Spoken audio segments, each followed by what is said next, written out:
Sir, ಪಶ್ಚಿಮ ಘಟ್ಟಗಳಲ್ಲಿ ಹಿಂದೆ ಕೂಡ ತುಂಬ ಮಳೆ ಆಗ್ತಾ ಇತ್ತು.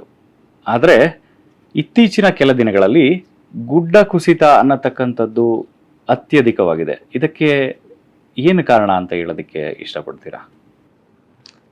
ಪಶ್ಚಿಮ ಘಟ್ಟ ಪರ್ವತ ಶ್ರೇಣಿ ಎಕಲಾಜಿಕಲಿ ಫ್ರೆಜೈಲ್ ರೀಜನ್, ಅದು ಪರಿಸರ ಸೂಕ್ಷ್ಮ ಪ್ರದೇಶ. ಆ ಗುಡ್ಡಗಾಡು ಪ್ರದೇಶನ ನಾವು ಕಾಪಾಡಿಕೊಳ್ಬೇಕಾಗಿದೆ, ಸಂರಕ್ಷಣೆ ಮಾಡಬೇಕಾಗಿದೆ. ಸಂರಕ್ಷಣೆ ಮಾಡದಿದ್ದಾಗ ಮಳೆಯಲ್ಲಿ ಏರುಪೇರಾದಾಗ ಗುಡ್ಡ ಕುಸಿತ ಆಗೋದು ಸಹಜ. ನಮ್ಮ ಅಭ್ಯಾಸದ ಪ್ರಕಾರ ಪಶ್ಚಿಮ ಘಟ್ಟ ಜಿಲ್ಲೆಯಲ್ಲಿ ಕಳೆದ 5 ದಶಕದಲ್ಲಿ ಆದ ಅನಾಹುತಗಳನ್ನು ನೋಡಿದಾಗ ಅಭಿವೃದ್ಧಿ ಅನ್ನುವ ನೆಪದಲ್ಲಿ ನಾವು ಕಾಡನ್ನು ಕಳ್ಕೊಂಡಿದ್ದೀವಿ. ನಮ್ಮ ಉತ್ತರ ಕನ್ನಡ ಜಿಲ್ಲೆ ಇಡೀ ಭಾರತ ದೇಶದಲ್ಲಿ ಹೈಯೆಸ್ಟ್ ಫಾರೆಸ್ಟ್ ಕವರ್ ಅಂದರೆ ಅರಣ್ಯ ಇರುವ ಒಂದು ಜಿಲ್ಲೆ, 80% ಅಷ್ಟು. ಆ ಜಿಲ್ಲೆಯಲ್ಲಿ 70 ದಶಕದಲ್ಲಿ 64 ಅಥವಾ 65% ಅಷ್ಟು ನಿತ್ಯ ಹರಿದ್ವರ್ಣ ಕಾಡುಗಳಿತ್ತು. ಇವತ್ತು 20% ಆಗಿದೆ. ನಾವು ಕಾಡುಗಳನ್ನು ಕಳ್ಕೊಂಡಾಗ ಆ ಸ್ಥಳದಲ್ಲಿ ಸಹಜವಾಗಿ ತೊಂದರೆಗಳು ಶುರುವಾಗುತ್ತೆ. ಒಂದು, ಕಾಡುಗಳಿದ್ದಾಗ, ಸ್ಥಳೀಯ ಪ್ರಭೇದ ಕಾಡುಗಳಿದ್ದಾಗ ಆ ಕಾಡಿನಲ್ಲಿರುವ ಮರಗಳು ಬೇರುಗಳ ಮೂಲಕ ಮಣ್ಣನ್ನು ಹಿಡಿದಿಟ್ಕೊಳ್ಳುವ ಸಾಮರ್ಥ್ಯ ಇರುತ್ತೆ. ನಾವು ಆ ಮಣ್ಣು ಕಾಡಿನಲ್ಲಿರುವ ಮರಗಳನ್ನು ನಾವು ತೆಗೆದಾಗ ಆ ಸಾಮರ್ಥ್ಯ ಅಲ್ಲಿ ಕುಂದುತ್ತೆ. ಅದು ಮೊದಲನೇ ಅನಾಹುತ. ಎರಡನೇದು, ಸ್ಥಳೀಯ ಪ್ರಭೇದ ಕಾಡುಗಳಿರುವ ಪ್ರದೇಶದಲ್ಲಿ 60-65% ಅಷ್ಟು ಮಳೆ ಆಗಿದ್ದು ಆ ಪ್ರದೇಶದಲ್ಲಿ ಅದು ಹಿಂಗುವ ಸಾಮರ್ಥ್ಯ ಇದೆ. ಅಂದರೆ ಹೆಚ್ಚಿನ ಪ್ರಮಾಣದ ಮಳೆ ನೀರನ್ನು ಹಿಂಗೋದ್ರಿಂದ ಸಣ್ಣ ಪ್ರಮಾಣದ ಮಳೆ ನೀರು ನಮ್ಮ ಭೂಮಿ ಮೇಲೆ ಹರಿದು ಹೋಗುತ್ತೆ. ಸಣ್ಣ ಪ್ರಮಾಣದ ಮಳೆ ನೀರು ಹರಿದೋಗೋದ್ರಿಂದ ಅಲ್ಲಿ ಭೂಕುಸಿತ ಆಗಲ್ಲ.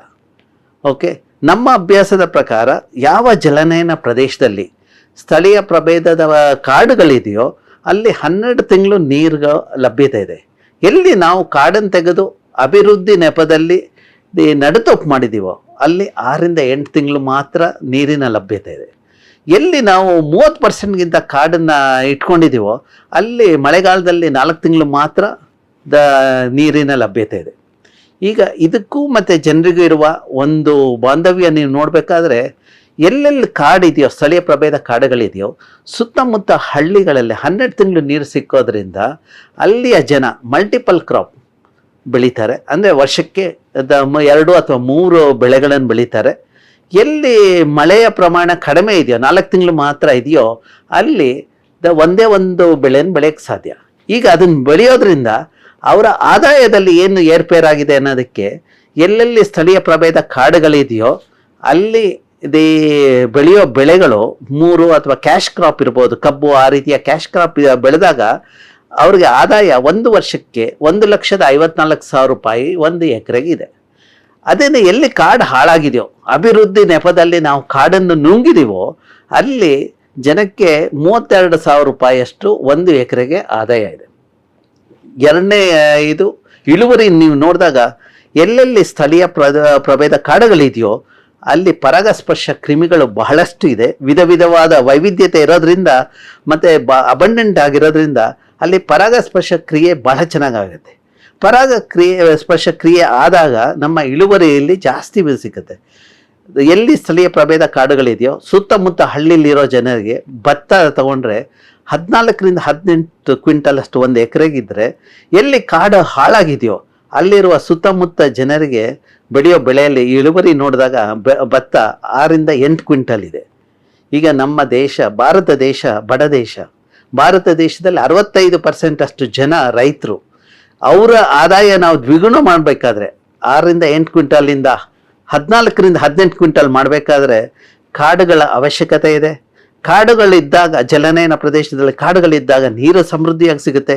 ನೀರು ಸಮೃದ್ಧಿ ಸಿಕ್ಕಿದಾಗ ಬೆಳೆ ಬೆಳಿಬೋದು ಮತ್ತು ಪರಾಗಸ್ಪರ್ಶ ಭಾಳ ಚೆನ್ನಾಗಿ ಆಗೋದ್ರಿಂದ ಅಲ್ಲಿ ಇಳುವರಿಯಲ್ಲೂ ಬಹಳಷ್ಟಿದೆ. ಹಾಗಾಗಿ ಅಭಿವೃದ್ಧಿ ಮತ್ತು ಸಂರಕ್ಷಣೆ ಎರಡೂ ಒಟ್ಟೊಟ್ಟಿಗೆ ಆಗಬೇಕಾಗಿದೆ. ನಮ್ಮ ದೇಶದಲ್ಲಿ ಅಭಿವೃದ್ಧಿ ನೆಪದಲ್ಲಿ ಕೆಲವೊಂದು ಬಂಡವಾಳಶಾಹಿಗಳು, ಕೆಲವೊಂದು ಮಾಫಿಯಾದವರು ಕಾಡಿನಲ್ಲಿರುವ ಟಿಂಬರ್ನ ನುಂಗಲಿಕ್ಕೋಸ್ಕರ ಕಾಡನ್ನು ಹಾಳು ಮಾಡ್ತಾ ಇದ್ದಾರೆ. ಹಾಗಾಗಿ ಈ ಕಾಡುಗಳನ್ನು ಹಾಳು ಮಾಡಿದಾಗ ಕ್ರಮೇಣ ಅಲ್ಲಿ ಭೂಕುಸಿತ ಆಗೋದು ಸಹಜ.